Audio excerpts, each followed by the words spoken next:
Magandang umaga po. Magandang umaga. Pakiyaw po natin itong linggong ito. Sunday school at sa kates. Kung kayo po'y nananawa na sa mukha ko, ang pintuan ko ay pwede buksan, kayo po ay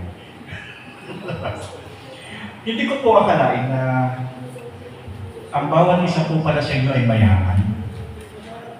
Kayo po pala talagang sobra ang yaman. Alam niyo bakit? Isipin niyo, meron pala kayong kaharian. Di ba? Nasaan daw yung kaharian? Nasaan ang kaharian? Saan? Nasa ating puso. Ba'y pagkaroon ka ng kaharian dito, may big time ka, no?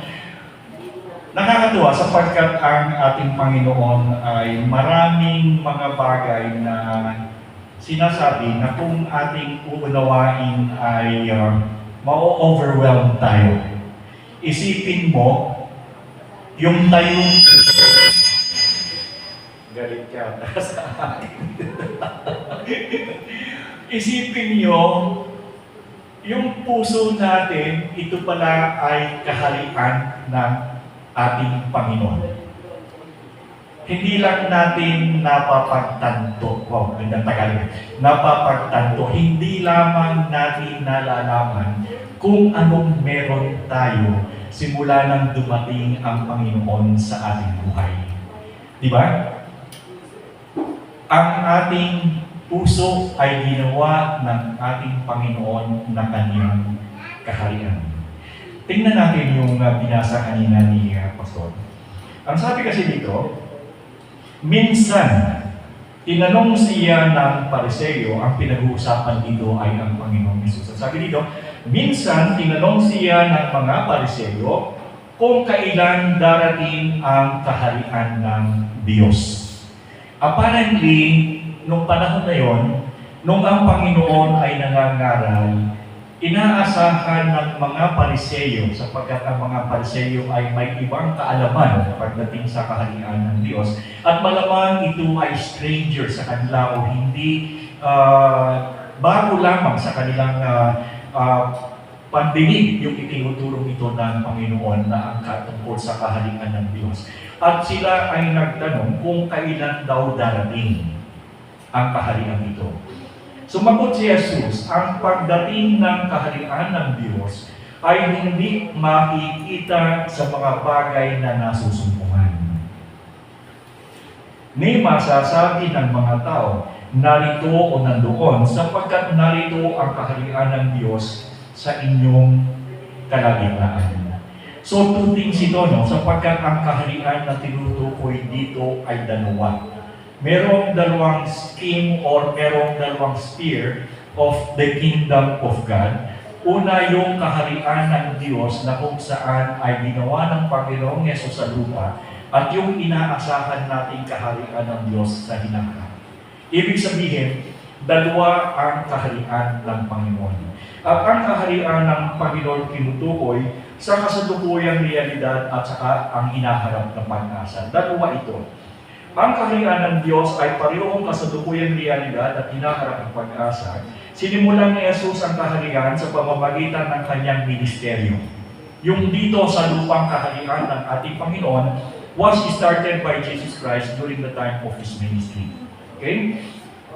Kamatayan at muling pagkabuhay. Ito yung kanyang kaharian na ginawa. Dito yung kanyang ministry, yung kanyang kamatayan at muling pagkabuhay. Sinabi niya, ang kaharian ng Diyos ay nasa inyong kalagitnaan. Ibig sabihin, sa pamamagitan niya ang pamamahala at kapangyarihan ng Diyos ay pumapasok sa ating mundo, gayunpaman ang ganap na katuparan ng kaharian ay makakamtan lamang sa pagbabalik ni Kristo. So there are two things. Yung talagang real na kaharian ng Diyos ay matatamo natin once sabi nga ni Apostol Pablo, tayo ay titipunin ng Panginoon at tayo pupunin. Doon kung kailan yung pre-tribulation, post-tribulation, pre-tribulation, kung kailan daw tayo titipunin ng Panginoon sa atin na pa. Pero sa pagkakataon ito, ang pag-usapan muna natin ay yung kaharian ng Panginoon dito sa lupa. Huwag muna yung kaharian doon sa langit. Sino gusto lang pumunta rin sa kaharian niyo? Meron bang gustong pumunta na doon sa kaharian nyo sa langit? Taas ang kamay. Sabi ninyo, maganda doon sa kaharian ng Diyos sa langit, wala nang lahat ng paghihirap, walang pagdudusan. Bakit wala gustong pumunta? Di ba? Doon pag tayo ikay namatay, sapagkat tayo may buhay na walang gan, tayo pupunta sa langit. Pero pwede ka lamang pumunta sa langit kung patay ka na. Sinong gusto nang pumunta doon? Wala. Wala gusto pumunta sa langit. Sabi niya, bakit doon sa langit kasama ang Diyos? Wala namang gusto pumunta. Anyway, so, huwag na muna tayo pumunta doon sa kaharian ng Diyos sa kalangitan. Dito na muna tayo sa lupa. Pwede naman pala meron naman pala dito. So, dito muna tayo mag-concentrate. Huwag na muna tayo mag-isip ng kaharian doon sa langit. Dito muna sa kaharian sa lupa. Now, tandaan natin ang kaharian ng Diyos na sinasabi dito sa lupa. Ito ay hindi physical. Ito ay isang spiritual na kaharian. At ito ay yung kaharian ng Diyos na hindi isang political or entity. Ano? Ito ay not even a geographical. Kasi pag sinabi mong kaharian, ito ay mayroong nasasakupang lugar. Pero yung tinutukoy ng Panginoon na kaharian dito sa lupa ay walang geographical na boundaries, kundi ito ay isang spiritual na kaharian. Ito ay spiritual na kaharian kung saan ang kalooban ng Diyos ay natutupad. Binibigyan din ito ni Jesus nang ituro niya sa atin ang panalangin, dumating nawa ang iyong kaharian, mangyari nawa ang iyong kalooban sa lupa tulad ng sa langit. Basically, ang sinasabi ng Panginoon na kaharian ng Diyos dito sa lupa ay ang ating pagtupad sa Kanyang naisin, yung pagtupad sa Kanyang kagustuhan bilang mga anak ng Diyos. So, when you say the kingdom of God dito sa atin sa lupa, ang kingdom of God, sapagkat ang sabi niya, ito ay nasa kalagitnaan ng siya dumating, subalit ang tumanggap tayo sa Panginoon, ang kaharian ng Diyos ay nasa ating mga puso. At ang sinasabi ng Panginoon, ang kaharian ito, ay kaharian ng Diyos ng pagtupad sa Kanyang kalooban. So, ibig sabihin, when you kasi pag naririnig ko yung member of the kingdom, sino yung kingdom na palagi naririnig natin ngayon? Member of the kingdom.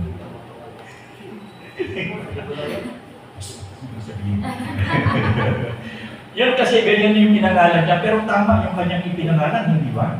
Naintindihan niya that the kingdom of God is really dalawang face yan yung natin dito. That is why they call themselves as the kingdom. Hanggang ngayon yung natawag nila.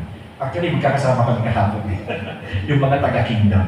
So, ang sabi nga, ang kaharian ng Diyos ay dumating nung ang Panginoon ay nagministeryo ng matay at nabuhay ng mabuli.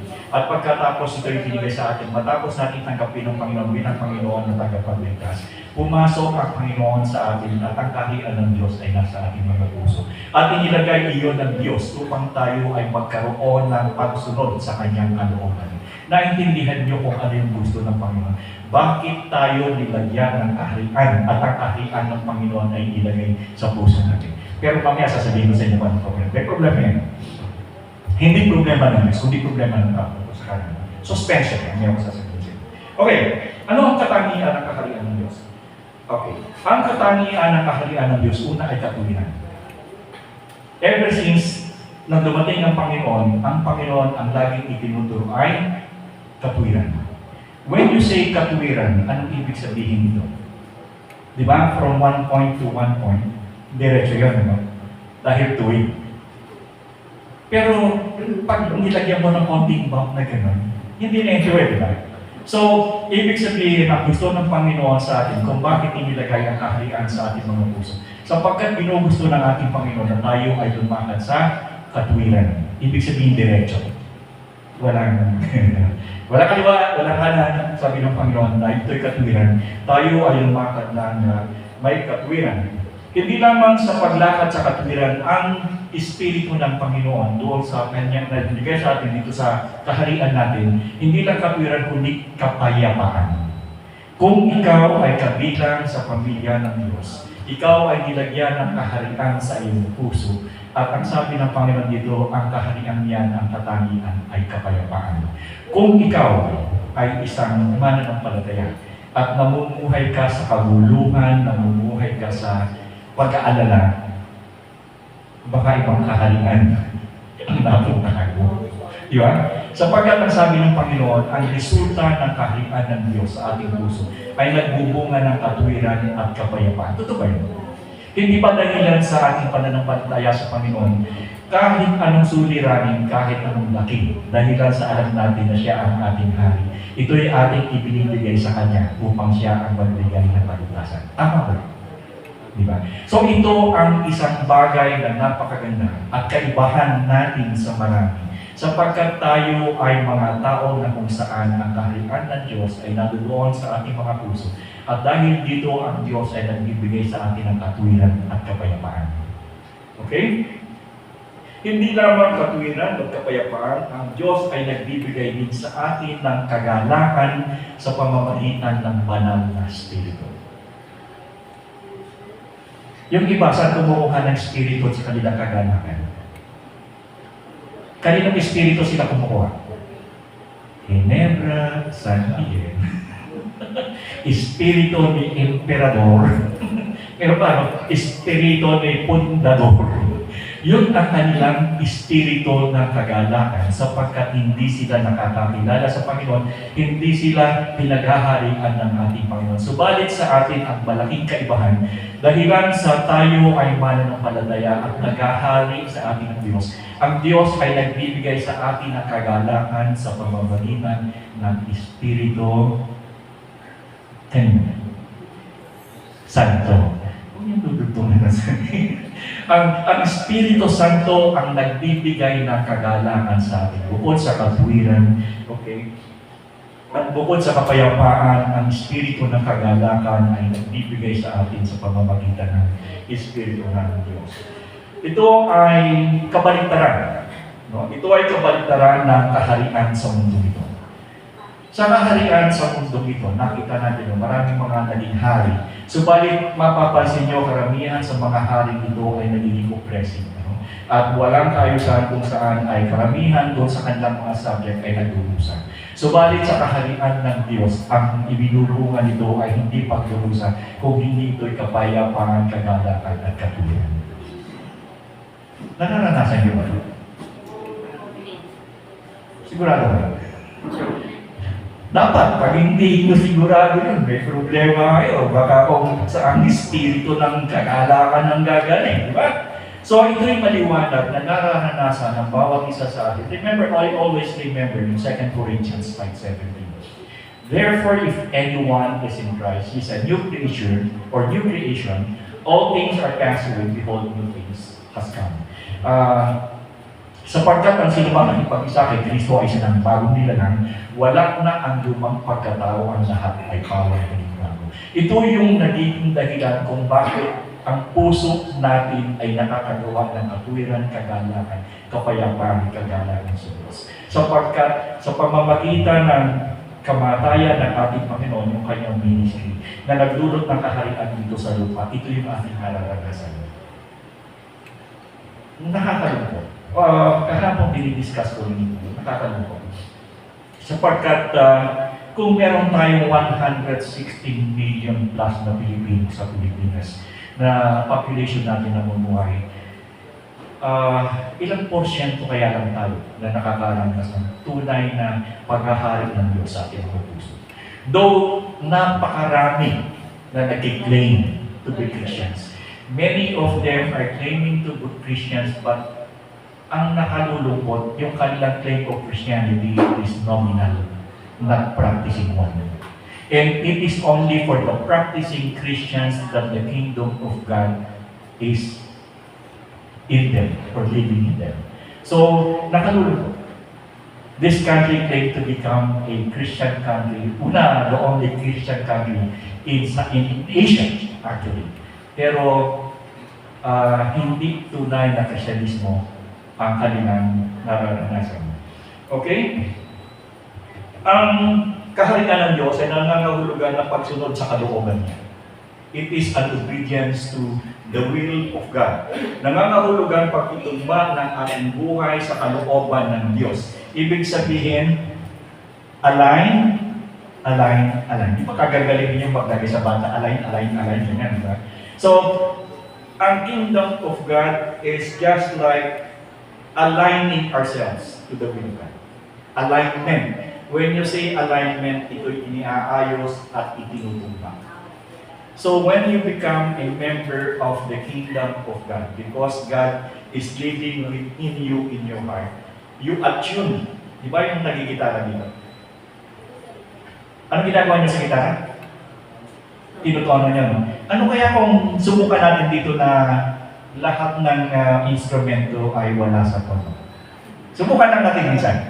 Bayag ba kayo? Yung laging off-keys lahat, ito off-keys ito, lahat hindi nakatono. Subukan natin pakinggan. Magulo, masakit sa tenga, di ba? It's just the same doon sa kingdom of yung kaharian dito sa panlupa. Ang kanilang sistema ay katulad ng mga instrumentong hindi nakatono at punong-puno ng kaguluhan. Why? The kingdom of God within us, God is saying that we should attune ourselves or we should align ourselves to the will of God. So kapag hindi sintonado ang gitara at naka-align ang iyong sarili sa Diyos, o yung music na lang kung ito ay tama sa tono, hindi ba magandang pakinggan? Meron akong naalala naman. Pagka pinag-uusapan itong music na ganito, ako'y binatatawa palagi. Yung aking best friend kasi,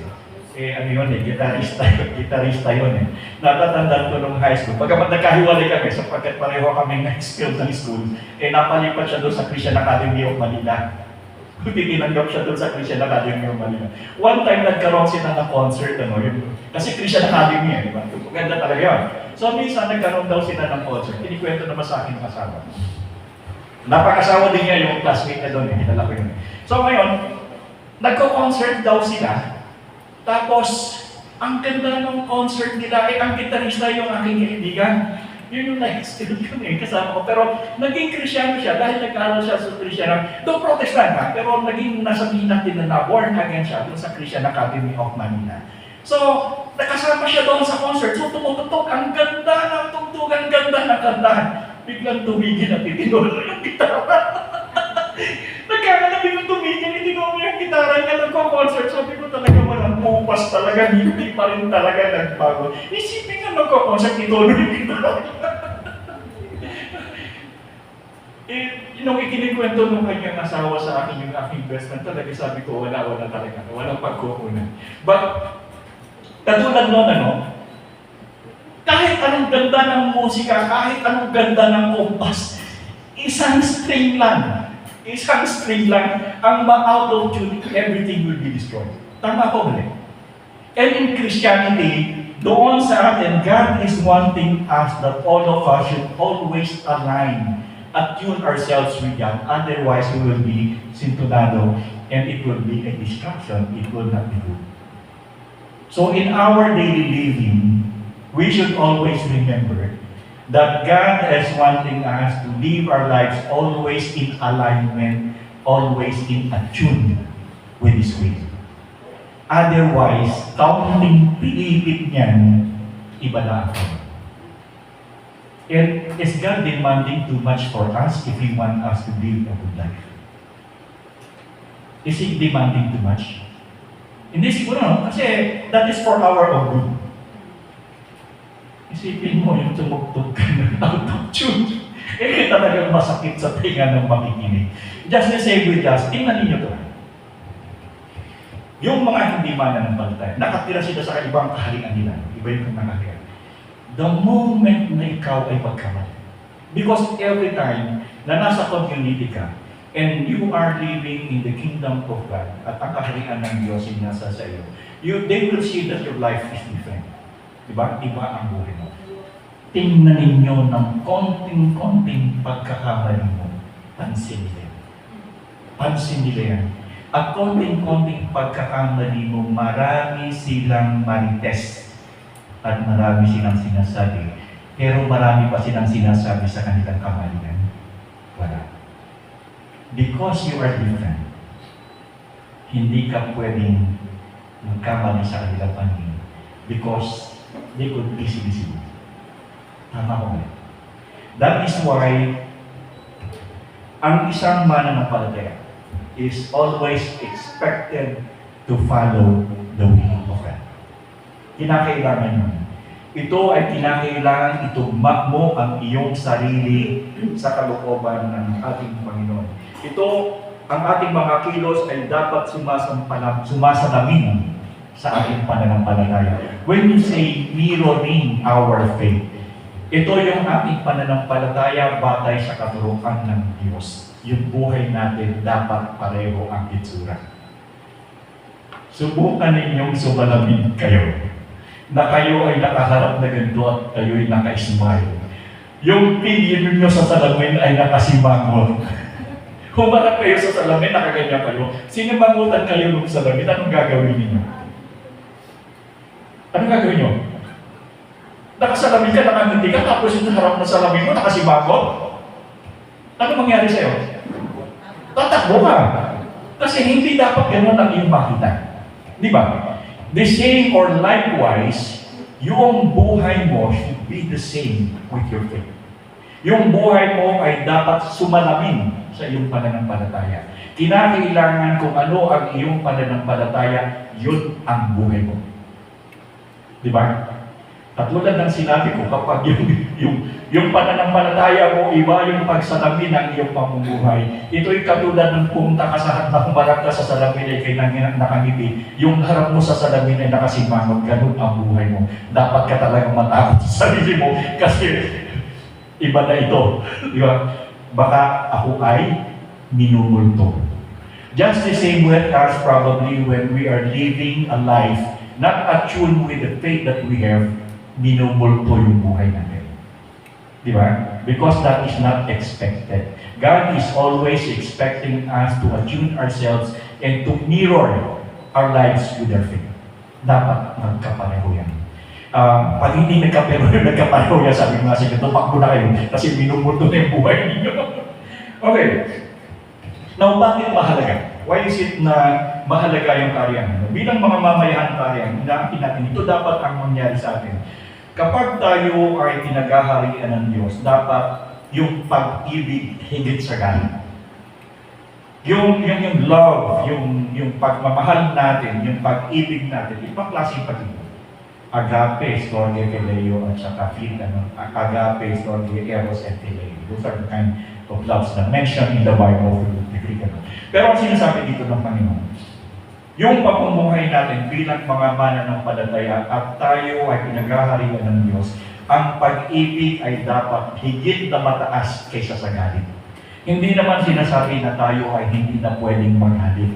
Pero between galit at pag-ibig, yung pag-ibig dapat ang nangunguna, ito dapat ang mas mataas kaysa sa galit. In fact, kung titingnan natin, there is no room for anger when you become a Christian and member of the kingdom. Why? Because the Holy Spirit is the one keeping us at peace. When you say keeping you at peace, meron ba ang anger doon? Wala. So, it is always expected that you being a member of the kingdom of God and the kingdom of God is living in you.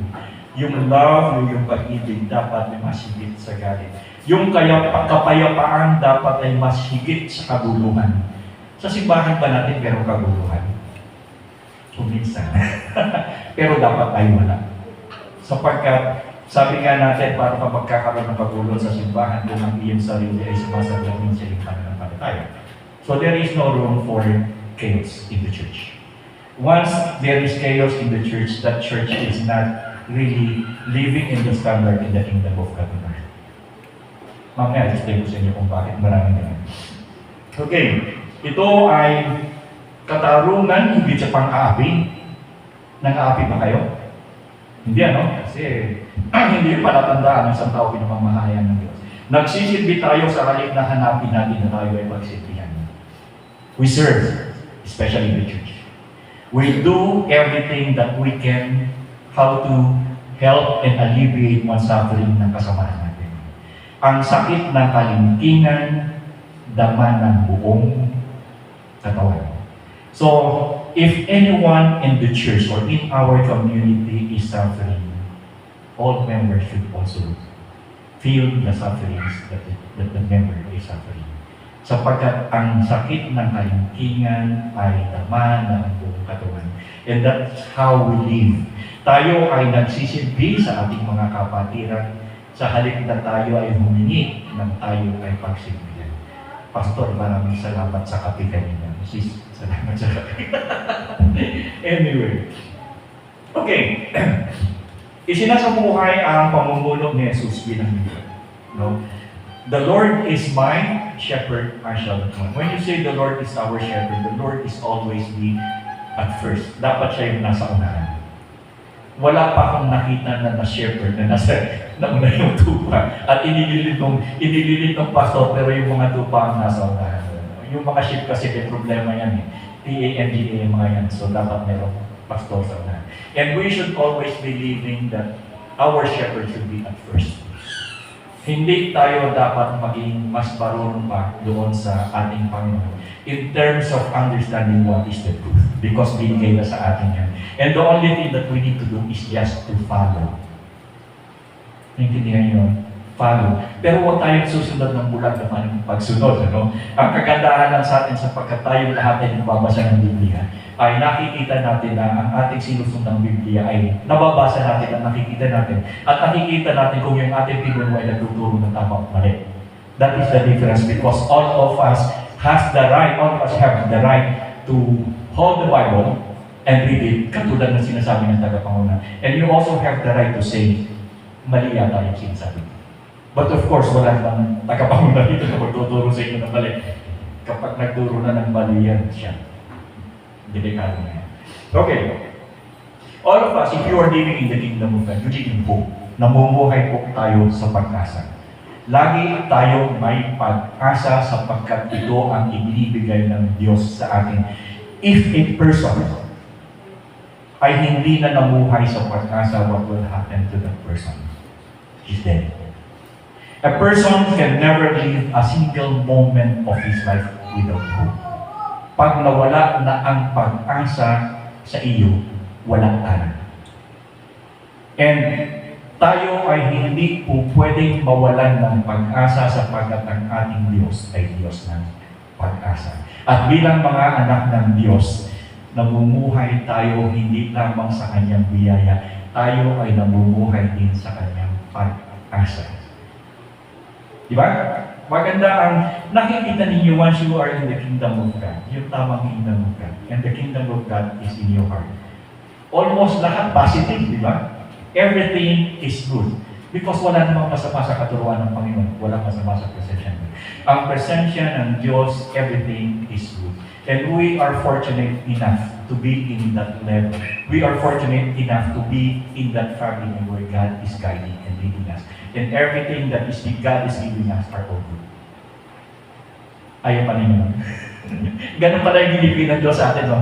Lahat ng bagay na ibinibigay ng Diyos, dahilan sa tayo, kabilang sa Kanyang karyan, at tayo Kanyang pinagliran, everything that we are getting are all good. Okay? Alam na ang ating kasalukuyang mga paghihirap ay hindi may kukumpara sa kaluwalhatian, ihahayag niya sa atin. Though sometimes we feel the pain.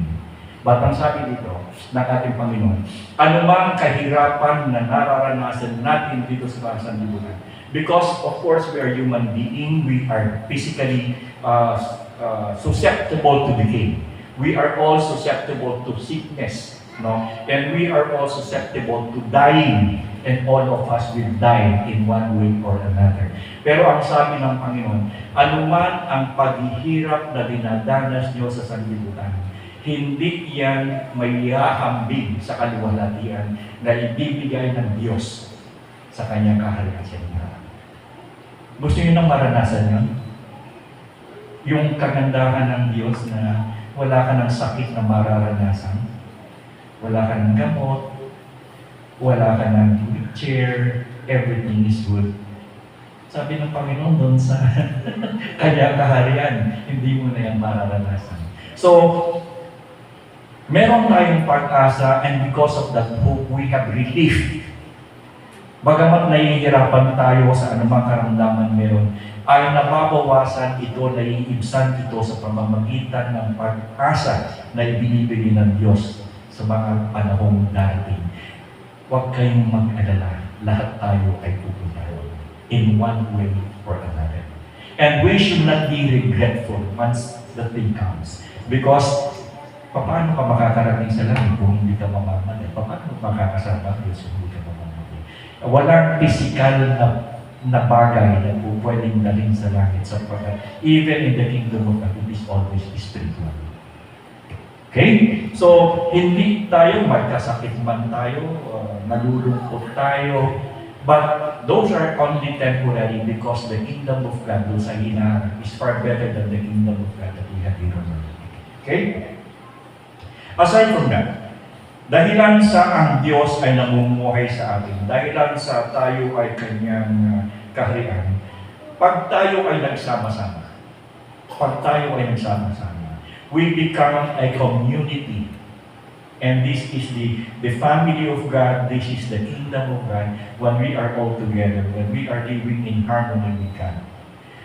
Kinakailangan may harmony. Balik na naman tayo doon sa musika na kapag bilang magkakapatid, bilang magkakasama dito sa simbahan nito, yung isa naging sintonado, siguradong lahat sasakit ang tayo.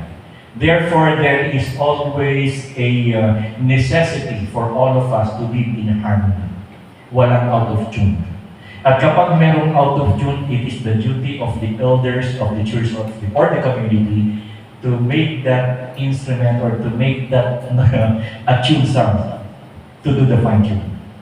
Di ba? So, when you come to think of it as a community of members of the kingdom of God, walang gulo, di ba? Everything is happy, everything is joyful. And that is the intention of God. That is why sinabi ni Jesus Christ, ang kaharian ng Diyos ay nasa sa inyong kalagitnaan, which is Him, at ito ay ibinibigay sa atin sa pamamagitan ng pagtanggap natin sa Kanya bilang Panginoon at tagapagligtas. We become not only a family of God, but become a member of the kingdom of God. Iba yung kingdom. Yung kingdom natin ang pinag-uusapan natin. Huwag natin pag-usapan yung ibang kingdom. Okay, so nakita ninyo ang benefit, the benefit that we have because we belong to the family of God. We become a member of the kingdom of God and we ourselves are the kingdom of God. Ito ang sabi niya. Tinawag tayong maging iglesia sa katawan ni Kristo at nabubuhay sa pagkakaisa at pag-ibig. Sama-sama nating isinusulong ang kaharian sa pamamagitan ng ating misyon na ipangaral ang Ebanghelyo at ginagawa na ang mga alagad sa lahat ng bansa. Therefore, ang sabi dito, since we become the kingdom of God, we should also share it to others so that others also may experience the experience that we have. Huwag tayong madakot. Okay? So, napakaganda ng katuruan ng Panginoon. Since you have the kingdom, you have the goodness of the kingdom of God. Share it. Nang maranasan din ng mga iba. So, like what I said, you can never do it if attuned yung buhay. Dapat laging in alignment, in congruent with the will of God. In conclusion, ang kaharian ng Diyos ay isang malalim na misteryo at isang magandang realidad. Ito ay ang pamamahala ng Diyos na pumasok sa ating mundo sa pamamagitan ni Jesucristo. The kingdom of God arrived in us because of the Lord Jesus Christ. Natatanda niyo si Trump? Natutuwa ako kay Trump eh. Di ba? It's just a millimeter sa kanyang death. And ang sabi nila, okay, probably it's a coincidence, probably he's just be lucky. Or ang sabi iba, it is a miracle. And when Trump was asked about it, you know, sabi ni Trump, Trump shouted and he raised his finger, Jesus Christ. Thinking that that will become the most powerful person on earth. Si Trump. And he gave credit his life to Jesus Christ. Di ba ang ganda? The most that will become the most powerful person on earth. Recognize that everything that happens to him and his life was saved because there is one God that's doing it, and that is Jesus Christ. So, binabago ng Diyos ang puso, ang buhay at komunidad. If a community will only embrace the teachings of Jesus Christ and practice it, there will be a change. Ito nga yung sinasabi ko sa kanila kasi sa Maiso, sa discussion. I was with si Attorney Alam niyo, yun ang sumulat ng The King Paper na libro. Si Dick Rodriguez. I was with him. I was talking to him last night. Saka kay, magkakasama kami dun sa booth. Nandoon sina, yung nasa SMNI, yung mga nandoon, yung sina, wala pa si Erika hapon. But I was there, magkakasama kami, we were talking together. Ang sinasabi ko sa kanila, no matter what happened, even though no matter what hardship we tried in order to change this country, without the changing and practicing of the 86 million Filipinos, kahit kalahati man lang maging practicing Christian, then there will be change. Kung walang pagbabago sa puso ng mga tao, ng mga Pilipino, at hindi sila magiging practicing Christian, forget it.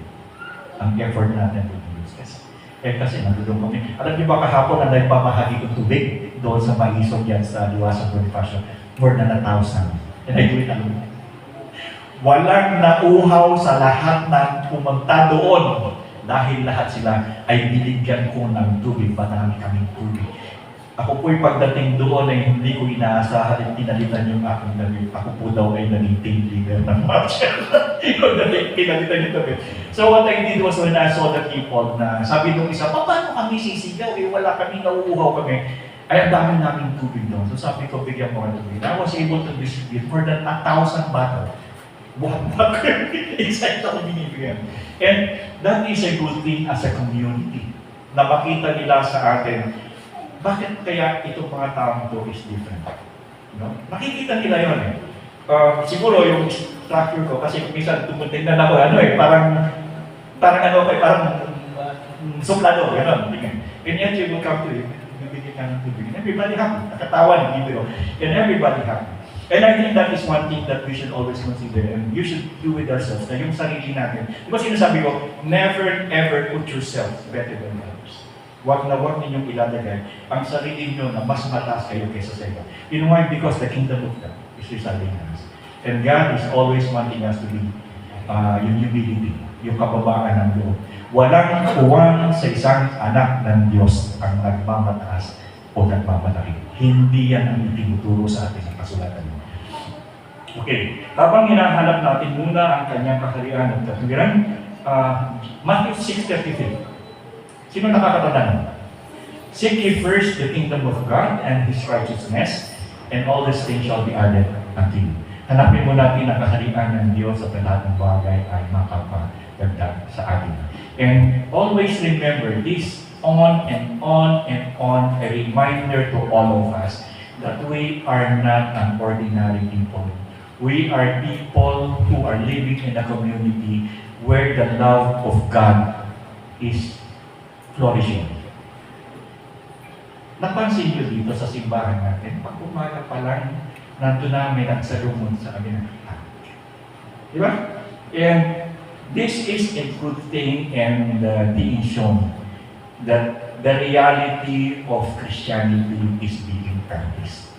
And mapalad kami and my family at saka yung aming mga apo na kami ay napapunta sa simbahan ganito. Hindi malaki ang bilang, pero malaki ang pagmamahalan at pag-ibig sa isa't. And you cannot discount that. Yung ang kaibahan natin kesa sa malalaking simbahan, wag na kayong mag-intention pa na mag-extension dito, baka pag lumaki tayo ng sobrang laki, hindi na tayo magpansin na. Alam niyo sa Mormon, when they come to 100, disagree. Isang daan na naman sa mga. Why? Because kapag ang simbahan, ang komunidad ay masyado ng malaki, nagkakaroon na ng over-familiarity o minsan hindi na nagkakakilala na. Tama lang tayo dito. Pag may 100, dapat doon sila sa kapila. Pagbuo na lang sila doon. Pagka meron, pagbuo na may 100, magbuo na ulit. Because we do not want yung closeness ng bawat isa ay mawala. At yun ay nangyayari kapag ang simbahan so malaki. No? Wala. Okay.